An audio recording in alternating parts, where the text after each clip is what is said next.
Good evening my dear students.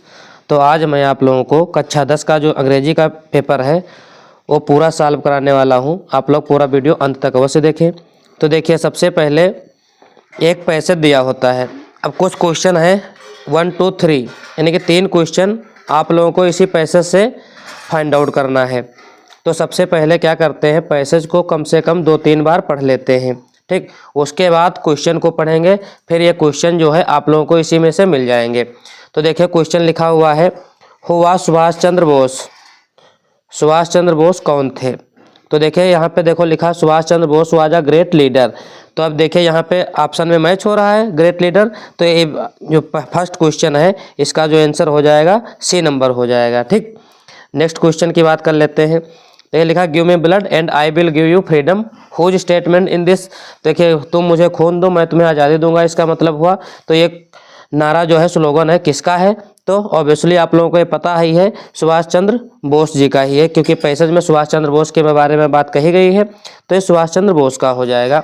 Indian National Army was organised by, पूरा passage किसके बारे में बात किया जा रहा है? तो पैसेज में जो है सुभाष चंद्र बोस के बारे में बात हो रही है।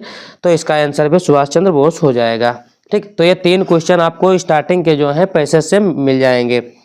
नेक्स्ट क्वेश्चन है, अब यहाँ पे देखिए आपको एक वर्ब फिल करना है, ठीक है। अब ये आपको टेंस की जानकारी होना चाहिए, ठीक है। The wise leader and politician. अब यहाँ पे सब्जेक्ट जो हमारा है देखो एंड से जुड़ा है, ठीक है। तो यहाँ पे सब्जेक्ट वर्ब एग्रीमेंट टॉपिक जो है वो आप लोगों का अच्छे से कंप्लीट होना चाहिए। तो जब एंड से जुड़े होते हैं, दोनों एक ही के बारे में बात हो रहे होते हैं, तो सिंगुलर वर्ब लेता है, ठीक है। तो यहाँ पे हैज बीन वर्ब लगेगी, यहाँ पे हैज बीन वाला ऑप्शन सही रहेगा। I want to buy a laptop. अब यहाँ पे आर्टिकल भरना है, तो लैपटॉप देखो इसकी कॉन्सोनेंट साउंड आ रही है, इसलिए यहाँ पे आ आएगा। Next, those flowers are very beautiful, how much do they cost, find out underline word. अब देखिए यहाँ पे जो लाइन लिखी हुई है, अंडरलाइन यहाँ पे है ब्यूटीफुल में। अब आपको बताना है ब्यूटीफुल कौन सा पार्ट्स ऑफ स्पीच है, नाउन है, प्रोनाउन है, या वर्ब है, एडजेक्टिव है। तो पता ही है आप लोगों को ब्यूटीफुल क्या हो जाएगा, यहाँ पे फूल नाउन है ये, तो फूल कैसे है यानी कि सुंदर है, तो ये एडजेक्टिव हो जाएगा। नेक्स्ट क्वेश्चन है रिऑर्डरिंग का, do not time waste precious your, इस प्रकार से लिखा हुआ है। अब इसको एक सार्थक शब्द बनाना है, सेंटेंस बनाना है, यानी कि कंप्लीट सेंस जो दे, ठीक है। तो यानी कि कहने का मतलब उल्टा सीधा दिया हुआ है, सही से क्रम से लगा देना है इसको। तो क्या हो जाएगा, don't waste your precious time. जो ऑप्शन नंबर डी है ये वाला करेक्ट हो जाएगा। इस प्रकार से बनेगा, जब आप इसको रिऑर्डर करेंगे, सही से लिखेंगे, तो ये वाला आंसर सही रहेगा, don't waste your precious time. Next है find the correctly spelled word. अब यहाँ पे आपको करेक्ट वर्ड ढूंढना है, कौन सा है सही। तो सर्वेंट की स्पेलिंग देखिए आपको बताना है सही कौन सी है, SERVENT है, या SARVANT है, या SARVENT होगा, या सर्वेंट SERVANT। तो ऑप्शन नंबर जो डी है यही सही होगा, सर्वेंट ऐसे आप लोग लिखेंगे।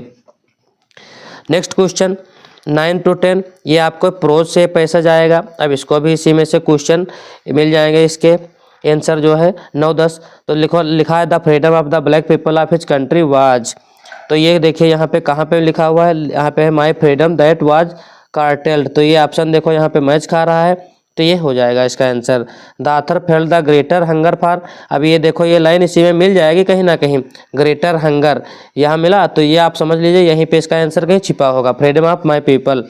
अब यहाँ पे देखो लिखा है फ्रीडम ऑफ पीपल, तो यही हो जाएगा आंसर, जो डी नंबर है ये यहाँ पे आंसर हो जाएगा इसका भी। जब आप पैसेज को पढ़ेंगे तो जहाँ पे मिल जाए थोड़ी लाइन क्वेश्चन की, आपको आंसर वहीं पे मिल जाएगा, उसी के आसपास में आंसर होगा। नेक्स्ट देखो है लिंचो wished in the morning for. लिंचो जो है सुबह सुबह काहे की विश कर रहा था, यानी कि बारिश की हल्का फुल्का बूंदे ताकि गिर जाए, ताकि उसकी फसल क्या हो जाए, अच्छी हो जाए, ठीक है। तो ये ड्रिजल यानी कि रेन वाला जो आंसर हो जाएगा सही हो जाएगा, बारिश की बात कर रहा था। लेटर पत्र की थोड़ा ना बात कर रहा था, ऑप्शन नहीं होगा। सुनो बर्फ की भी नहीं बात कर रहा था, सोच रहा था कि बारिश हो जाए। The inauguration was taking place in, तो इसका जो सही आंसर हो जाएगा, इनाग्रेशन कहाँ हुआ था, बिल्डिंग प्रोटोरिया, जो ऑप्शन नंबर सी है ये सही आंसर है।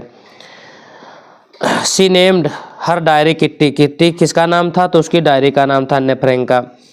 नेक्स्ट क्वेश्चन पोएट्री से है, एक पैसा दिया हुआ है। अब देखो ये पोएम जो यहाँ पे 4 लाइन की आ गई है, ये आपको पोएम नहीं लिखना है, आप लोगों को 2 पोएम कम से कम याद कर लेना है 4-4 लाइन की, ताकि जो पोएम आपके परीक्षा में आ जाए एक टुकड़ा, उसको नहीं लिखिए, दूसरा पोएम लिखिए। अब यहाँ से क्वेश्चन बताना है इससे। The crow has change the mood of the poet by, कवि कहाँ थे? पेड़ के नीचे थे, तो यहाँ पे shaking the snow from the tree, जब पेड़ से जो है बर्फ का टुकड़ा गिरता है तो पोएट का मूड चेंज हो जाता है। तो ऑप्शन नंबर ए सही हो जाएगा। The poet is trying to suggest that, poet इसमें क्या बताना चाहते हैं? इसमें यह बताना चाहते हैं कि small things bring big changes in life, जो छोटी वस्तुएं होती हैं कभी कभी क्या होता है हमारे जीवन में बड़ा चेंज कर देती हैं। तो ये ए नंबर ऑप्शन इसका भी सही है। नेक्स्ट क्वेश्चन 16 to 20 है, सप्लीमेंट्री से है। क्वेश्चन है ट्रिकी सेक्सुअल प्रॉब्लम, और ट्रिकी की जो है एक्चुअल प्रॉब्लम क्या थी? मलेरिया उसको था कि फीवर था या vomiting because of excess food? तो यही ऑप्शन सही है, उसको ज़्यादा खाने से वोमिटिंग हो रही थी, यानी कि उल्टी हो रही थी।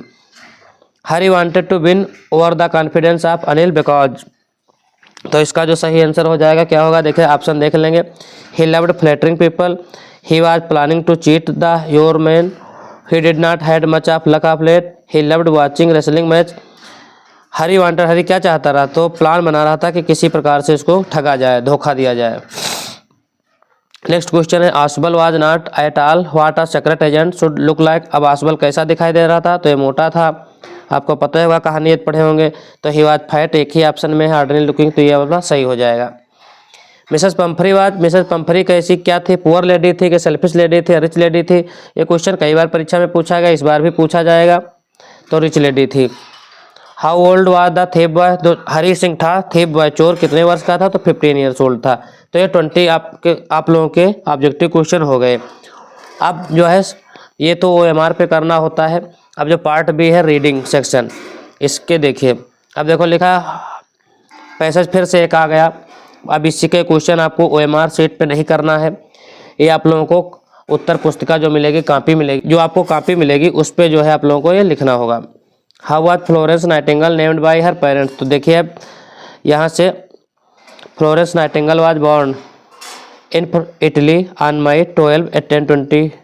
हर parents name her after the name of the city where she was born. अब देखिए यहाँ पे क्या पूछ रहा था, क्वेश्चन पूछ रहा था नेम्ड बाय हर पेरेंट्स, क्या नाम रखा था? तो यहाँ पे देखो पेरेंट्स है, एफ नहीं है, पी होना चाहिए था। तो पेरेंट्स नेम, तो यहाँ से आप लोगों को मैच हो रहा है तो यहाँ तक लिख दीजिए। इस प्रकार से ये क्वेश्चन आपको इसी में करना होता है। अब इसमें जो 3 क्वेश्चन तो आसानी से मिल जाएंगे। जो 4th क्वेश्चन होगा, जो अपोजिट पूछ लेगा या सिनोनिम पूछ लेगा, वो आपको इसी में से करना होगा, लेकिन आपको थोड़ा इसके ग्रामर की जानकारी होना चाहिए। फॉरगॉटन का मतलब होता है भुलक्कड़पन, तो इसका याद कैसे तो हो जाएगा? रिमेंबर, ये आपको याद होना चाहिए। अब अपोजिट पूछा तो यानी कि विपरीत बताना है। उसके बाद आपको लेटर और एप्लीकेशन में चॉइस करना होगा, जो आपको अच्छा लगे वो लिख लीजिए। इससे आपको लिखना है एन इलेक्शन सीन पे एक रिपोर्ट लिख दीजिए, या फिर यूजेज एंड मिसयूजेज ऑफ स्मार्टफोन का जो है यूज या मिसयूज के बारे में बता दीजिए। इसमें से भी चूज कर लीजिए, आपको जो आपको आ रहा हो अच्छे से उसको लिखिए। ग्रामर सेक्शन की बात कर लेते हैं। तो ग्रामर में देखिए पहले डायरेक्ट नॉट आएगा, फिर एक्टिव पैसिव और पंचुएट, ये आपको अच्छे से करना है। The mother said to her son, अब इसमें क्वेश्चन मार्क लगा है यानी कि इंट्रोगेटिव है। तो the mother asked her son, conjunction यहाँ पे इफ दैट नहीं लगाएं क्योंकि WH का पहले से दे रखा वाई, तो वाई ही लिख लेंगे। यू चेंज करेंगे हर सन, तो हो जाएगा he was not playing attention to his books, डेज का हो जाएगा दोज डेज। तो इस प्रकार से हो जाएगा। The king did not kill the tiger, तो इसको पैसिव बनाएंगे तो हो जाएगा the tiger was not killed by the king. Punctuate में हरी का एच कैपिटल कर लेंगे। सेट टू अमन, यहाँ पे कामा लगाएंगे, इन्वर्टर कामा शुरू करेंगे, आई को बड़ा बना लेंगे। फिर जो है दिल्ली सिटी का नाम है, शहर है, तो यहाँ पे डी कैपिटल कर लेंगे। रेड फोर्ट का आर बड़े से बना लेंगे, फुल स्टॉप लगा लेंगे और इन्वर्टर कामा बंद कर लेंगे। तो इस प्रकार से पंचुएट हो जाएगा। आपको स्टोरी देखिए सिंपल सी है, 3 ही लाइन की इसी प्रकार से आती है, आपको इसको सॉल्व कर लेना है। फिर ये रहे लिटरेचर के क्वेश्चन, आप लोग इनको अच्छे से लर्न कर लीजिए, तैयार कर लीजिए। सेंट्रल आइडिया, डेस्कटॉप सुनो, the trees, a tiger in the zoo 3 दी हुई है, इसमें से एक कर लीजिए। यहाँ पे 4 लाइन की पोएम आप लोग अच्छे से लर्न करके जाइए। जो वहाँ पे हैज गिवन वाली दी हुई थी उसको नहीं लिखना है। तो ये क्वेश्चन आप लोग अच्छे से प्रिपेयर कर लीजिए। वीडियो आपको पसंद आया हो तो वीडियो को लाइक अवश्य करें, चैनल पे नए हो तो चैनल को सब्सक्राइब अवश्य करें। Thanks for watching this video.